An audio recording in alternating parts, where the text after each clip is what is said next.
Graça e paz a todos. Estamos aqui com a nossa última lição deste segundo trimestre de 2021, baseada na carta do apóstolo Paulo a Filemon, com o assunto Restaurando Relações Quebradas. O texto áureo está em Filipenses, capítulo 1, versículo 10. Filemon, capítulo 1, versículo 10. Sim, solicito-te em favor de meu filho Onésimo, que gerei entre algemas. A leitura bíblica é toda a carta de Paulo a Filemon, dos versículos 1 a 25. A verdade prática nos fala que a ação do Evangelho promove mudanças tanto no campo espiritual como na vida diária do pecador arrependido e salvo. Filemon, portanto, é uma carta no sentido mais amplo da palavra, porque ela não foi escrita para uma igreja, para um grupo, mas apenas para uma pessoa, chamado Filemon. Filemon, portanto, ele era discípulo do apóstolo Paulo, e Paulo, nessa carta, escreve para falar de uma situação particular, de uma situação envolvendo um escravo chamado Onésimo. É interessante destacarmos que naquela época a escravidão fazia parte da própria estrutura social.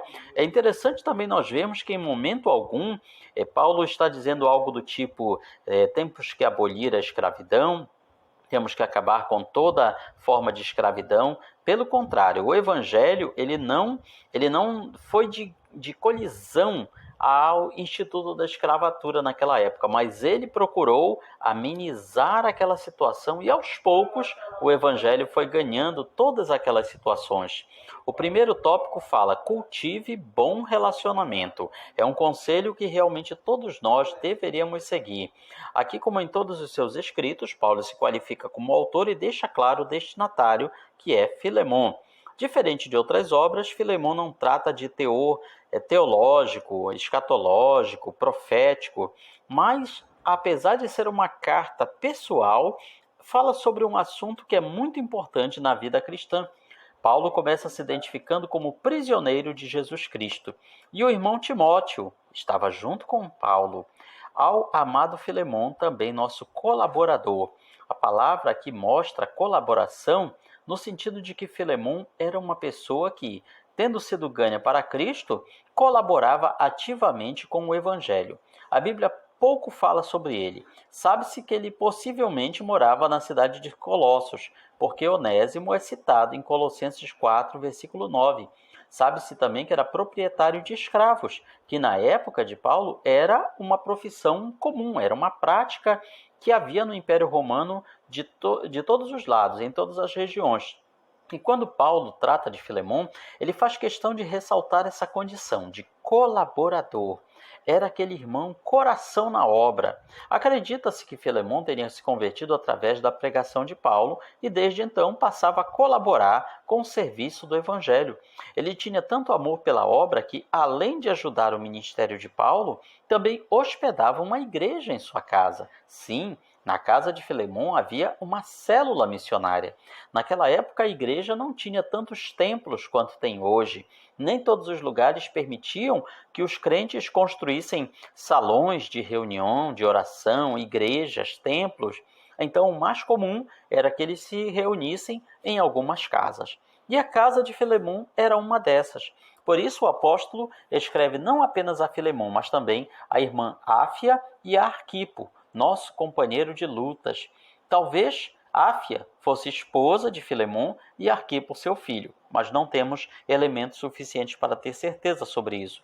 Porém, daí nós deduzimos que Filemon era uma pessoa muito hospitaleira. Onde existia necessidade, ali ele estava presente com seu coração generoso, glorificando a Deus e servindo ao reino de Deus também com suas posses. O ideal de Deus é que todos nós sejamos como Filemon, sejamos crentes valorosos, colaboradores, cooperadores na obra, não apenas com nossos bens materiais, pois existem pessoas que dizimam, ofertam e acham que apenas isso as torna colaboradoras no reino de Deus.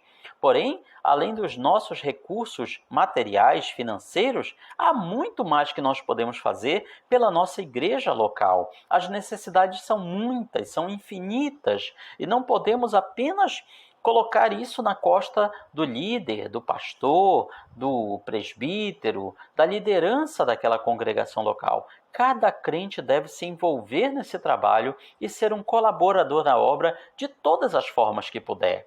O segundo tópico nos traz também outra recomendação importante: comece pelas virtudes. No mundo que nos cerca, geralmente as pessoas tendem a destacar os defeitos das outras. Mas aqui nós aprendemos a destacar as virtudes, os pontos positivos das pessoas. Paulo, no versículo 5, destaca o amor e a fé de Filemon. Mostra que ele reconhece a presença do amor divino e da fé em Cristo na vida daquele colaborador. Por isso, ele nos traz uma lição importante. Todo pastor ou líder depende da colaboração de outros obreiros, outros irmãos para o sucesso ministerial. Ninguém vence sozinho. E o bom líder sabe reconhecer e valorizar os seus colaboradores, os seus cooperadores. Essa é uma lição importante para todos os líderes, sejam pastores ou não. Nós reconhecermos o valor das pessoas que nos cercam, seus pontos positivos, suas virtudes. Infelizmente, nem sempre isso acontece. A tendência, muitas vezes, é vermos o defeito do outro, que o outro deixou de fazer e não aquilo que fez. Mas no dia do tribunal de Cristo, os galardões, as recompensas, as coroas serão dadas não pela posição, mas pelo trabalho em prol do reino de Deus. Ainda vem falando neste segundo tópico sobre o trabalho de Filemon na igreja, quando Paulo escreve: pois, irmão, tive grande alegria e conforto no teu amor, porquanto o coração dos santos tem sido reanimado por teu intermédio. Conduzir uma igreja local não é coisa simples, seja ela a menor congregação, a maior mega igreja. O trabalho pastoral é árduo, demanda tempo, dedicação, e para ser eficaz tem que ser exercido com a ajuda de bons discípulos. Toda a comunidade cristã, toda a igreja, seja ela grande ou pequena, possui irmãos valorosos que são capazes de somar na consolidação do reino. Filemon era um desses. E nós, cada um de nós, devemos ser isso também. Devemos ser como Filemon. Devemos ser pessoas que realmente colaborem, ajudem a liderança de todas as formas que puderem, porque fazendo isso nós estamos ajudando toda a congregação. É importante que tenhamos em nossas igrejas o discípulo pastoral, por meio do qual irmãos e irmãs são treinados para serem bons conselheiros, ajudando o seu pastor na condução do rebanho. Portanto, já é tempo de que em cada igreja, cada um de nós exerça esse ministério, essa ajuda pastoral. Cada um de nós seja um diácono no sentido mais amplo da palavra, no sentido de servir. Cada um de nós seja um ajudador, um colaborador na obra. E então Paulo faz o seu pedido em nome do amor. Prefiro, todavia, solicitar em nome do amor, sendo que eu, Paulo, o velho, e agora até prisioneiro de Cristo. Paulo destaca que ele era uma pessoa idosa. Paulo destaca que ele era uma pessoa que estava presa em Roma, limitado. Mas ele não ordena. Ele não usa sua autoridade apostólica, sua condição, sua idade, nada disso. Ele pede, ele suplica. A força da súplica é mais eloquente do que o grito da imposição. Infelizmente, muitos preferem o caminho contrário, preferem gritar, impor, mostrar que são autoritários ou autoridades. E com isso, acabam trazendo fel, veneno para as pessoas. Mas que a nossa vida seja uma vida de humildade. E dessa forma, as pessoas serão tocadas pelas nossas ações. O terceiro tópico fala: seja um pacificador. Pacificador porque Paulo faz um pedido a Filemon em benefício de Onésimo, solicitando perdão e reconciliação. Onésimo tinha feito algo muito grave. Aliás, duas coisas muito graves. Ele tinha, em primeiro lugar, fugido do seu senhor. Só isso já era um crime muito grave naquela época. Era algo que, inclusive, podia trazer até a morte como castigo. Mas, além disso, ele tinha causado algum prejuízo financeiro a Filemon. A Bíblia não detalha qual era esse prejuízo. Talvez ele tenha roubado dinheiro, joias ou algo de valor. O certo é que ele trouxe um prejuízo material para o seu senhor. Pelos seus crimes, Onésimo merecia a morte. Porém, Onésimo encontrou o melhor lugar para se refugiar. Não se sabe como, ele encontrou-se com o apóstolo Paulo em Roma. E através de Paulo, agora aquele escravo tem a sua vida transformada pelo Evangelho de Cristo. Agora ele não é apenas um escravo, agora ele é um irmão em Cristo. Alguém com um coração mais duro pode olhar e pensar assim: Onésimo se aproveitou da fé alheia, ele na verdade não estava transformado, ele na verdade não estava arrependido. Nós não temos base para dizer isso. O certo é que Paulo viu na vida daquele ex-escravo, viu um arrependimento sincero, viu uma mudança realmente radical. E Paulo destaca que Onésimo estava sendo útil a ele. Antes havia sido inútil ao seu Senhor, mas agora estava sendo útil ao apóstolo Paulo em Roma.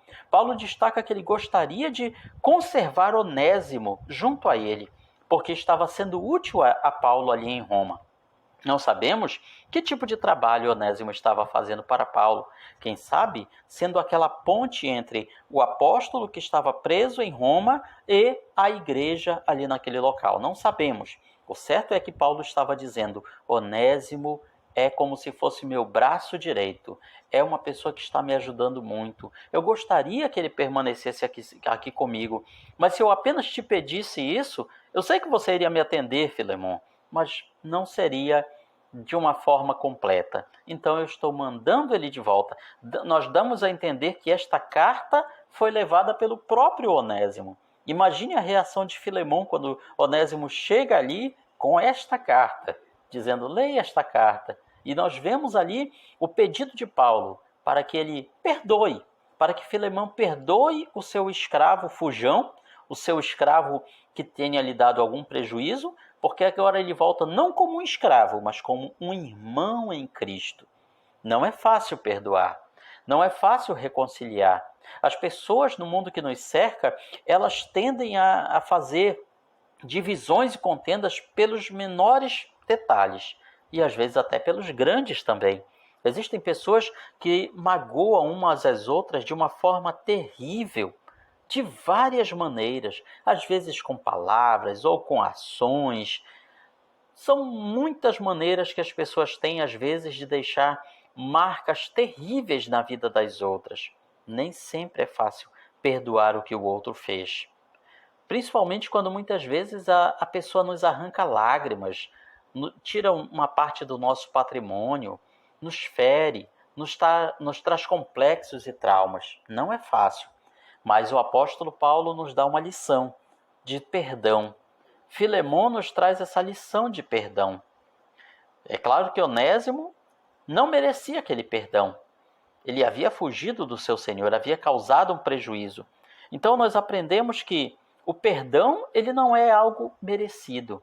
É algo que nós precisamos perdoar, precisamos liberar perdão para o outro para que a nossa vida também seja abençoada.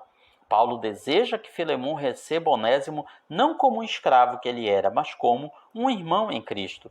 É interessante que, em momento algum, Paulo pede a Onésimo: liberte Filemon, dê a ele uma carta de alforria. Ele não está pedindo isso. Está dizendo, além de ele ser seu escravo, agora ele é irmão em Cristo. Então receba-o como tal. Paulo também era fraterno, sabia reconhecer a importância dos que com ele somavam na obra. E ele encerra ministrando a graça de Cristo pela qual nós somos. Nós vemos também a fé do apóstolo quando ele escreve no último versículo, no versículo 22. Ao mesmo tempo, prepara-me também pousada, pois espero que por vossas orações vos serei restituído. Ele está dizendo: preparem um lugar para mim aí na sua casa, Filemon. Se Deus quiser, logo, logo estarei com vocês. Estarei sendo liberto aqui desta prisão. Veja, portanto, a fé, a esperança do apóstolo. Isso nos ensina que para Deus não há caso perdido. Todos podem ser transformados pelo poder do Evangelho, se assim o desejarem. Por isso não devemos desistir de pregar, nem de esperar a transformação das pessoas. Jesus ainda continua transformando escravos em homens livres.